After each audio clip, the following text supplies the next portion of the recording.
কেমন আছেন সবাই? নিশ্চয়ই অনেক ভালো আছেন। প্রচণ্ড গরম পড়েছে, বাইরে ভীষণ রোদ। আর এই রোদে যদি ঠান্ডা এরকম একটি আমের ডেজার্ট খাওয়া যায় তাহলে কিন্তু মনটা একদম শান্ত হয়ে যাবে। আর আজকে আমি বানিয়েছি একটি ম্যাঙ্গো ডিলাইট, ভীষণ মজাদার একটি ডেজার্ট। আমি আমার মতো করে বানিয়েছি। আমি যেহেতু সুগার খাই না, সুগারলেস একটি ডেজার্ট বলতে পারেন। তো প্রথমে আমি নিয়ে নিয়েছি এখানে দুটো আম। একটি আমকে আমি স্লাইস করে কেটেছি এবং আরেকটি আমকে এরকম আমি কিউব করে কেটেছি। এবং আরও একটি আম নিয়েছি, যে আমটা আমি পুরোটাই ব্লেন্ড করে পিউরি করে নিয়েছি। এবং সেই সাথে যেই পাত্রে আমি ডেজার্টটা বানাবো, ট্রান্সপারেন্ট একটি বক্স নিয়েছি আমি। এখানে আমি একটি পাউরুটি দিয়ে লেয়ার করেছি এবং এর উপরে আমি লিকুইড মিল্ক দিয়ে দিয়েছি এবং সেটা সোক করার জন্য আমি একটা জায়গায় রেখে দিয়েছি। অন্য একটা জায়গায় আমি ঘরে থাকা কিছু উপকরণ, যেমন হেভি মিল্ক ক্রিম যেটা আছে সেইটা, তারপর এখানে আমি দিয়ে দিচ্ছি আরও একটি ডানোর ক্রিম যেটাকে বলে বাজারে যেটা পাওয়া যায় সেটা, এবং সাথে আমি দিয়েছিলাম পাউডার মিল্ক।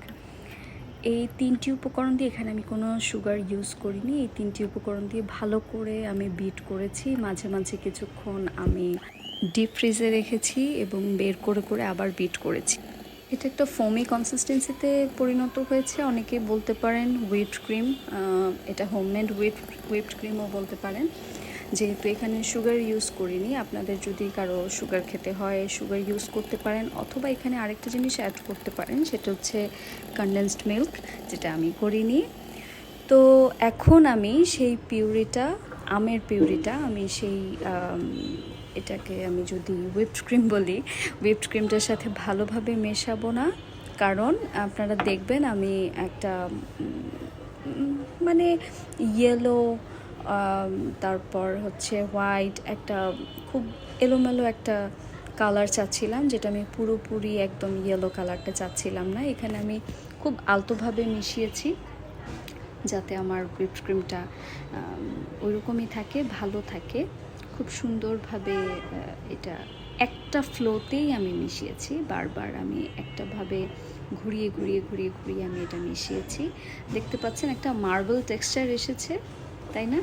আমি এই মার্বেল টেক্সচারটাই চাচ্ছিলাম, আমি পুরোপুরি মেশাতে চাচ্ছিলাম না, পুরোপুরি একদম কালারটাকে একটা কালারের মধ্যে নিয়ে আসতে চাচ্ছিলাম না। তারপর আমি সেই স্লাইস করে রাখা পাউরুটিগুলোর উপরে আমি কিউব করে রাখা আমগুলো পুরোটা দিয়ে দিয়েছি। তারপর আমি উপরে দেব পুরো হুইপড ক্রিমটা। এখানে আসলে অনেকটাই ভালোভাবে দেখতে পাওয়া যাচ্ছে না। আসলে আমি যখন ভিডিও করছিলাম তখন আমি খেয়াল করিনি যে এটা সুন্দরভাবে ভিডিওটা হচ্ছে না। এটা এক্সকিউজ করবেন এই বিষয়টা, বাট আপনারা বাসায় ট্রাই করবেন, সবাই দেখবেন দারুণ মজাদার একটা ডেজার্ট। আমি কিন্তু আমাদের বাসার সবাই আমরা একদিনই শেষ করে ফেলেছি। এরপরে এই হুইপড ক্রিমটা আমরা এটার উপর ঢেলে দিব এবং পুরোটা ঢেলে দিব।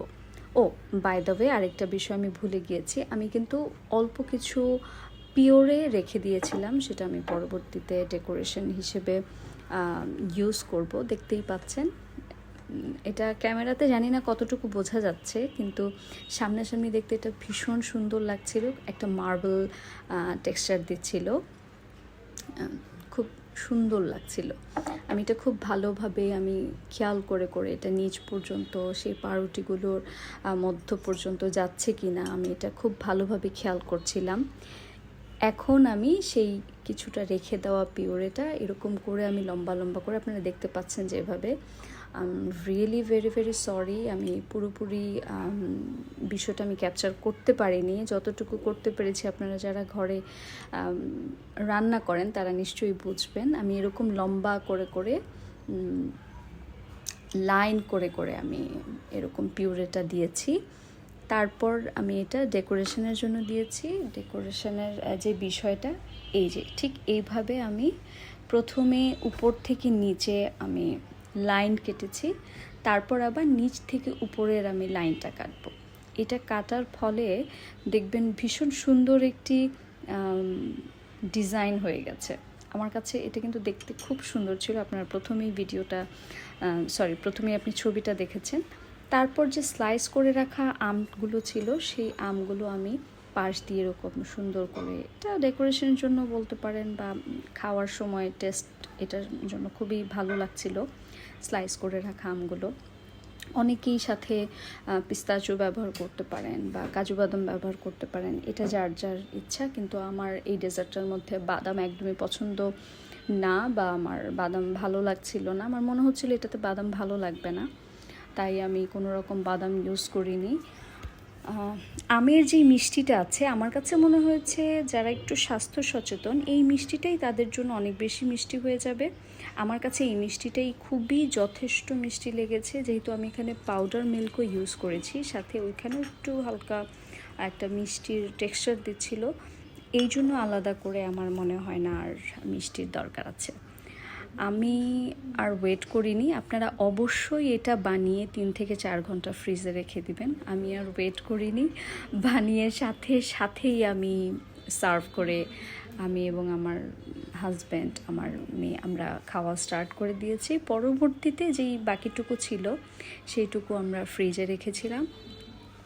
তারপর রাতের বেলা ঘুমানোর আগে পুরো বাটিটা একদম কমপ্লিট করে তারপর ঘুমিয়েছি। বিলিভ মি, এত মজা। যেহেতু হুইপ ক্রিমটা একটু ঠান্ডা ছিল তো একটু ঠান্ডা লাগছিল। আশা করছি সবার ভালো লেগেছে, সবাই বাসায় অবশ্যই ট্রাই করবেন এবং আমাকে জানাবেন। Thank you.